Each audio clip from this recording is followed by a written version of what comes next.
আসসালামু আলাইকুম। আশা কৰো আপোনালোকে সকলোৱে ভালে আছে, মই ভালে আছোঁ। তো মই ৰুলিয়া আহমেদ কুকিং ব্লগলৈ আপোনালোকক আদৰণি জনাইছোঁ। তো আজি আহিলোঁ মই গুৱাহাটীলৈ। তো গুৱাহাটীত আহিলোঁ মোৰ সৰু ল'ৰাৰ এডমিশ্যনৰ কথা অলপ ভাবিছিলোঁ। তো মই ভাবিছোঁ ল'ৰাটোক গুৱাহাটীত এডমিশ্যন দিওঁ, কোনখন কলেজত দিওঁ, কি কৰোঁ। তো মই সেইকাৰণে কলেজখন অলপ চাব আহিছোঁ। তো মই প্ৰথমতে ৱেষ্টেমত যাম। বহুতে ৱেষ্টেম কলেজৰ কথা কৈ আছে, তাতে বহুত ফেচিলিটি আছে, বিফামৰ কাৰণে বহুত ভাল, ডিপ্ল'মাৰ কাৰণে বহুত ভাল। মই ভাবিছোঁ মেডিচিন বিভাগত মোৰ সৰু ল'ৰাক মই পঢ়াম, আৰু ডাঙৰ ল'ৰাটোক মই ইঞ্জিনিয়াৰিং কৰাইছোঁ। তো মই ভাবিছোঁ সৰুটোক মই মেডিচিন বিভাগত পঢ়াম। তো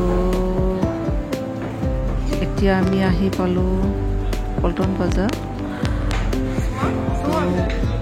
মোৰ লগত আহিছে মোৰ ছোৱালী আৰু বোৱাৰী, আমি তিনিজন একেলগে আহিছোঁ। তেতিয়া অলপ পিছত আমি আধা ঘণ্টা ইয়াৰ পৰা এক ঘণ্টা লাগিব, ইউনিভাৰ্চিটিৰ ঘণ্টামান লাগিব। ইয়াতে আমি ৰুটি পৰঠা মই মোৰ বোৱাৰী মোৰ ছোৱালীয়ে অলপ খাই আছোঁ। ইয়াতে অলপ চাহ পানী খাই তাৰপিছত আমি বাছত উঠিম। বাছ লৈ ডাইৰেক্ট খানাপাৰালৈকে যাম।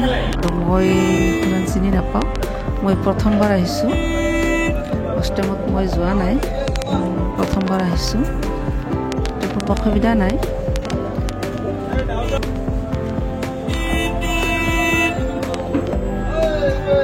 আৰু মই গাড়ী লৈ আহিব পৰা নাই, মোৰ গাড়ী অলপ বেয়া হৈছে, সেইকাৰণে ট্ৰেইনত আহিছোঁ। বেজি পেচেণ্টাৰত ৰাতিপুৱা পেচেণ্টাৰৰ পৰা পল্টন বজাৰৰ পৰা পেচেণ্টাৰত মই বাছত উঠিছোঁ, বাছত আহিছোঁ।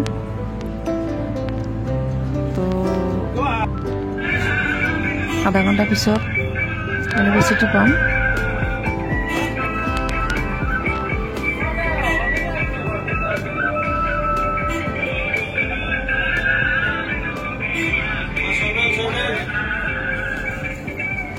তেতিয়া আমি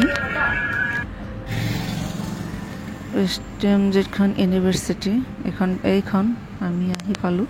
এতিয়া আমি একদম ডাইৰেক্ট ভিতৰলৈ যাই আছোঁ। তো প্ৰথমতে ভিতৰত যাই আমি খবৰটো লওঁ, চাওঁ তাত কেনেকুৱা কি সুবিধা, পিছত এডমিশ্যনটো কৰাম। আৰু এণ্ট্ৰেঞ্চ এটা দিব লাগিব। তাৰপিছত 4 বছৰ কোৰ্চ ক্লিয়াৰ কৰাৰ পিছত আকৌ এটা পৰীক্ষা দিব লাগিব, এক্সাম দিব লাগিব, তাৰপিছতহে লাইচেঞ্চ পাব। তো চাওঁ কি কৰোঁ। তাতে মোৰ ছোৱালী আৰু বোৱাৰীয়ে ফটো উঠি আছে, বহুত ভাল লাগিছে কলেজখন।